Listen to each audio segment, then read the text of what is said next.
Hello everyone, welcome to another opinion video, and this time I'm going to be making a somewhat unpopular opinion. That is that Battlefield 2042 is not the best multiplayer game out there and not the best multiplayer that I have experienced in my lifetime. However, it is a surprisingly smooth, surprisingly fun, and surprisingly full of content game that might be making it to the point where it will be worth your while and worth your money. Now, I bought this game on a 84% discount on Steam, and at the time of this recording, 26th of November, that sale is still going on all the way until 28th of November, so you still got 2 days to decide whether you want this game or not. It might not be surprising for you to know that I think you will not be getting this discount or this low amount or this much discount, for this game anytime soon. Like 84% is almost virtually free. So, in my opinion, for that price, this game might be worth your while. Now, I know there are lots of bad reviews for this game. There are lots of people who are still have grievances with EA and therefore want to trash this game. And I'm one of them. I was one of them. For 2 years, I joked about this game, how nobody plays it, nobody wants it, how EA should discard this game, stop developing it, go back to the drawing board, give us something fresh, something new, something that actually works. And I was surprised to find out that the devs of the game have stuck around and they sat down and they at least tried fixing all the bugs and all the glitches. And sure, there are still quite a few of them. There are still glitches, bugs, and everything. However, the game runs a lot better than what it is than when it came out in 2021, and I believe that this game, in its current version, in its current form,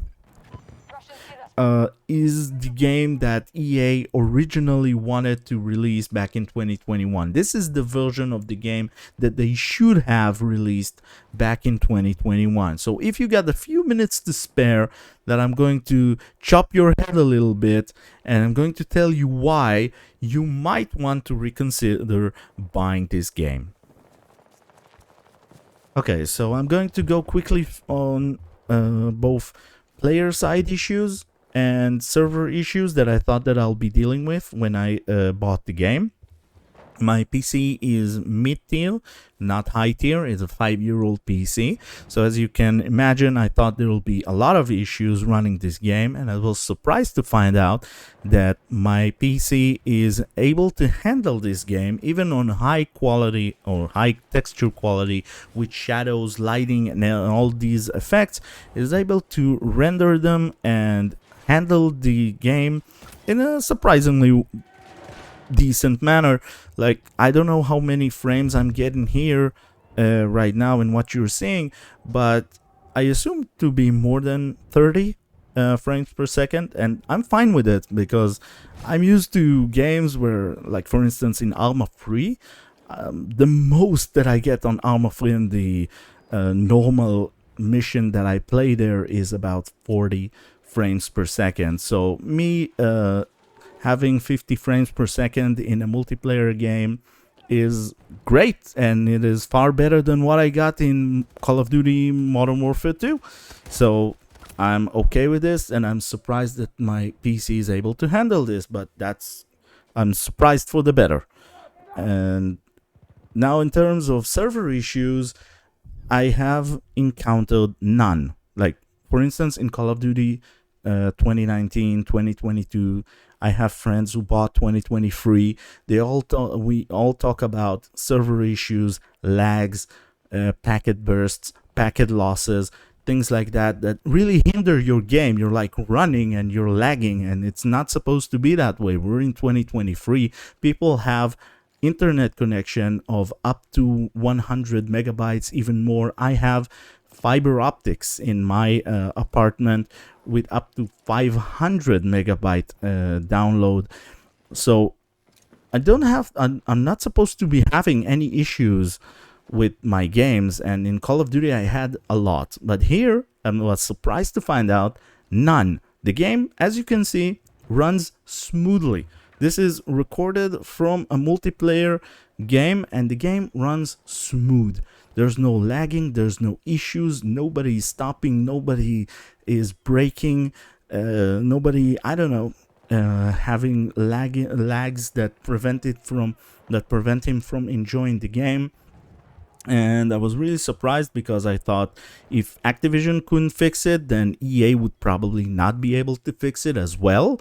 But I was again surprised to find out EA soldiered on and had no issues. This probably because the game is already 2 years in active development. But again, I was surprised for the better. And this is, by the way, the most of bugs and glitches that I have seen in the game. If you saw that for a split second, the glitching body, that's the most of bugs that I've encountered in the game. So now we're going to go to the content section. I'm going to talk about a little bit about the content of the game.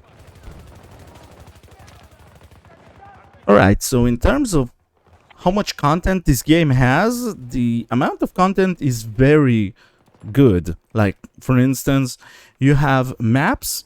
The base game launched with several, I don't know how many, but now in season 6 we have 13 that are genuine Battlefield 2042 maps.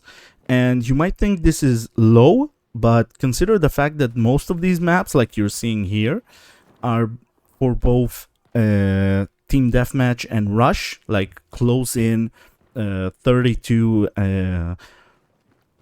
versus 32 or 16 versus 16 matches, like, you know, small team death matches. And these maps are also bigger. Like, for instance, this is the map called El Alamein from Battlefield 1942, which surprisingly, when I finished it, had the OG Battlefield 1942 theme playing in the background. That was really great, by the way. Good job, EA. Anyways, so you have 2 versions of each map, which brings a lot of variety to it. This also means that, unlike in Battlefield 3, not every game here is conquest. So, for instance, if you want to upgrade your weapons, then you might want to go with team deathmatch because there's higher chance, it's faster fights, that you'll have higher chance of actually killing someone, and most of the guns here are upgraded through kills. Now, one of the things that differentiates this game from other games is that, for instance, like you can see I'm showing here, you can switch sights or attachments on the fly. So, for instance, if you're in a situation where you need 3 times magnification, you can do that. If you are in close quarters and you need to change it to 125, then you can do that as well on the fly. No need to die and change your loadouts, or like in Call of Duty, use the overkill perk, which allows you to carry 2 main weapons to the fight. Although the idea of having 2 main weapons in the fight is really cool, and I really love it, and I would love to see it here, but even without it, we're going to be fine without it.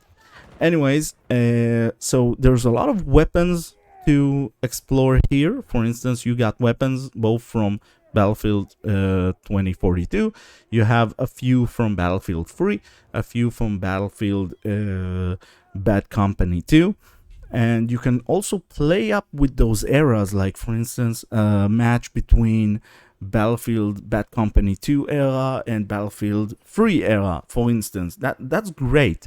For instance, it brings a lot of variety to the game.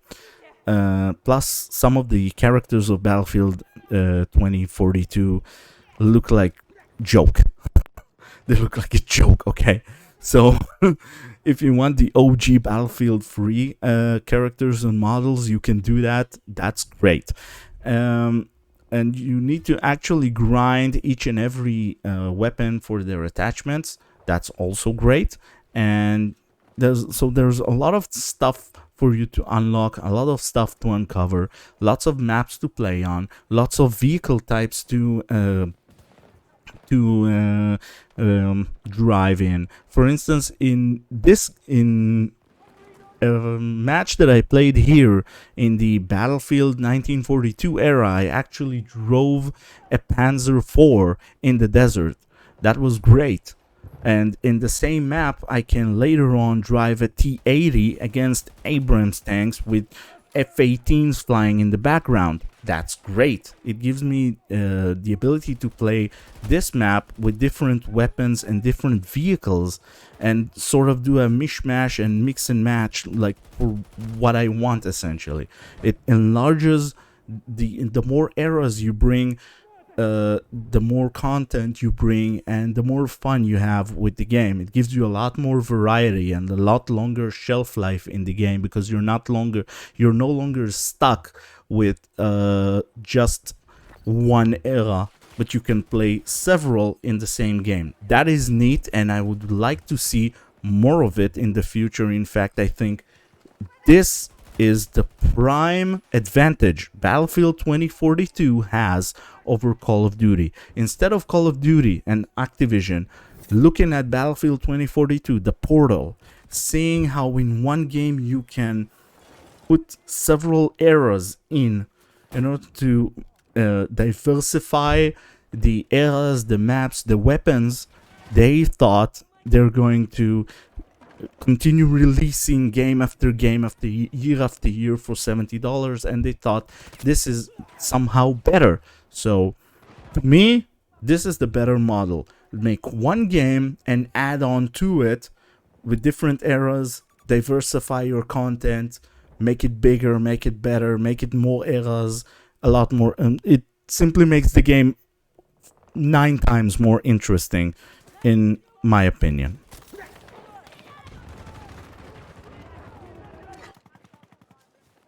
So I wanted to end the video by showcasing a map that I think you guys will find familiar. This is of course the Nashar or Nashir Canals something. I don't really remember the name, but that map, okay? So this map from Battlefield 3, which was an absolute blast back in the day, and I really enjoy playing the game. One thing that I wanted to note, and that is that I saw in the Steam reviews before buying it, is that a lot of people are complaining about black screens, crashes, bugs, and everything else. I'm not saying that these guys are lying. I'm just saying that from my experience playing on an RTX 2060, a 4-year-old 2060, with a processor i7 87,000 or 8700, sorry, that with 16 gigabytes of RAM, that I have not experienced any game-breaking bugs in all of my 10 plus hours of gameplay. There was one time where I exited after a match. I exited the game straight to the desktop, and then it did me a black screen and crashed. However, if I exit to the main screen or to the main menu and from there exit the game, I have not experienced any bugs or problems at all. And as I said before, the game runs smoothly. I did not experience any crash to desktop that many people in Steam say that they have experienced, and I bought this game from Steam. So I'm not saying that these guys are lying. I'm not, because I'm just saying from my perspective and my experience, and I'm showcasing my experience, what I have recorded as I played to you, so that you can judge for yourselves. But I am kind of thinking that they're painting a grimmer picture of what the game is than what really happens in the game. And this might come down to the fact that people still have grievances to EA for launching this game in such a shitty state, and people getting hyped about this game back 2 years ago, finally having a worthy successor to the Battlefield franchise and not getting what they were promised, essentially.